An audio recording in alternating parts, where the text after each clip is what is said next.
জানেন যে আন্দোলনটি চলছে সেই আন্দোলনটি মাঝে মাঝে ওটাকে বলে রক্তাক্ত আন্দোলনে পরিণত হচ্ছে, কখনো বা হিংসাত্মক আন্দোলনে পরিণত হচ্ছে। সেই জন্যই আমাদের সবসময় আমরা যাতে করে এই আন্দোলনে জানমালের ক্ষতি না হয় এবং দেশের সম্পদ রক্ষার জন্য আমরা এই অনুষ্ঠানটি আমরা বসে থাকি।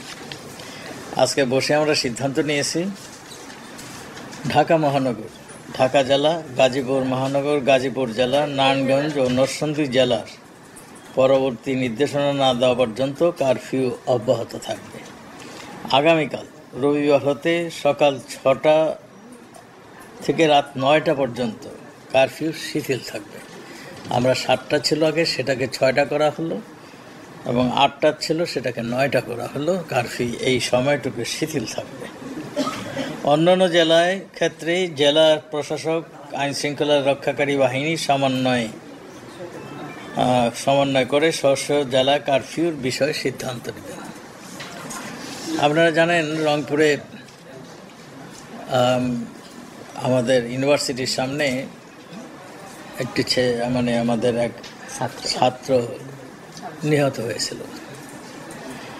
আমরা সেই জন্যই আমরা প্রাথমিকভাবে মনে করেছি যে 2 জন পুলিশ সদস্যকে আমরা সেই জন্য তাদেরকে বরখাস্ত করা হয়েছে, সাসপেন্ড করা হয়েছে। এটাই ছাত্রদের দাবি ছিল, সেটা করা হয়েছে। আপনারা এও জানেন গতকাল খুলনায় একজন পুলিশ সদস্যকে নৃশংসভাবে পিটিয়ে এই আন্দোলনকারীরা হত্যা করেন।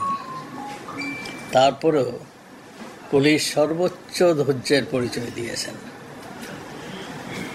আমরা পুলিশ বাহিনী সবসময়ই মানুষের হেফাজতের জন্য, জানমালের হেফাজতের জন্য কাজ করেন, এবং পুলিশ চরম ধৈর্য সহকারে এই আন্দোলন শুরু থেকেই এর মোকাবেলা করে আসছেন। আপনারা এও জানেন এইচএসসি পরীক্ষার্থী, মাননীয় প্রধানমন্ত্রীর একটা নির্দেশনা ছিল যে পরীক্ষার্থী এবং ছাত্রদের জামিন দেওয়া, তাদেরকে জামিনে ছেড়ে দেওয়ার নির্দেশনা তিনি দিয়েছিলেন। এই পর্যন্ত এইচএসসি পরীক্ষার্থী 2/8/24 তারিখে 75 জন এবং 3/8/24 তারিখে 59 জন, এই 2 দিনে মোট 134 জন ছাত্র এবং পরীক্ষার্থীকে জামিন দেওয়া হয়ে গিয়েছে। এবং আমরা আরও পরীক্ষা নিরীক্ষা করছি, যে সমস্ত ছাত্র ধৃত হয়েছে তাদেরকে আমরা ছেড়ে দেওয়ার জন্য একটা উদ্যোগ নিয়েছি। যারা যারা আছে তাদেরকে আমরা ছেড়ে দিচ্ছি। তবে স্পেসিফিক কারোর বিরুদ্ধে যদি, যেমন ওই যাত্রাবাড়িতে মেরে লাশ ঝুলিয়ে রেখেছিল যেই ছেলেটি, এইরকম যদি স্পেসিফিক কেউ নামে এইরকম থাকে, তার বিষয়ে আমাদের আইন অনুযায়ী ব্যবস্থা নেওয়া হবে। বাকি সবগুলোকেই আমরা জামিনে ছেড়ে দিচ্ছি। আমরা দেখেছি, আমরা সব আমার দাবি, কোটা আন্দোলনকারীর সব দাবি আমরা মেনে নিয়েছি। যেগুলি তাদের দাবি ছিল সব দাবি কোর্ট এবং আমাদের থেকে মানা হয়ে গিয়েছে। তারা যা যা পরবর্তী দাবিগুলি করেছিল পুলিশের বিচারের আওতায় আনার, সেও আমরা করেছি।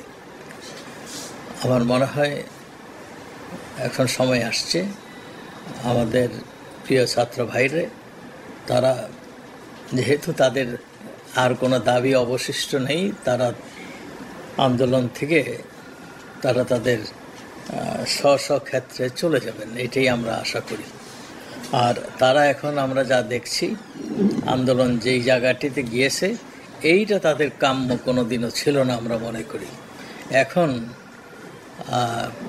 রাজনৈতিক দলের কাছে, যারা নাকি সবসময় রাষ্ট্রদ্রোহী কাজে সবসময় ব্যস্ত থাকতো, জামাতে ইসলাম এবং আমাদের বিএনপি, আপনারা দেখছেন সবসময় তারা ধ্বংসাত্মক কাজে লিপ্ত ছিল। দেশকে কেমনে একটা বিপর্যয় ঘটাতে পারে, দেশকে একটা অকার্যকর দেশে পরিণত করার জন্য তারা শুরুর থেকেই চেষ্টা করছিল।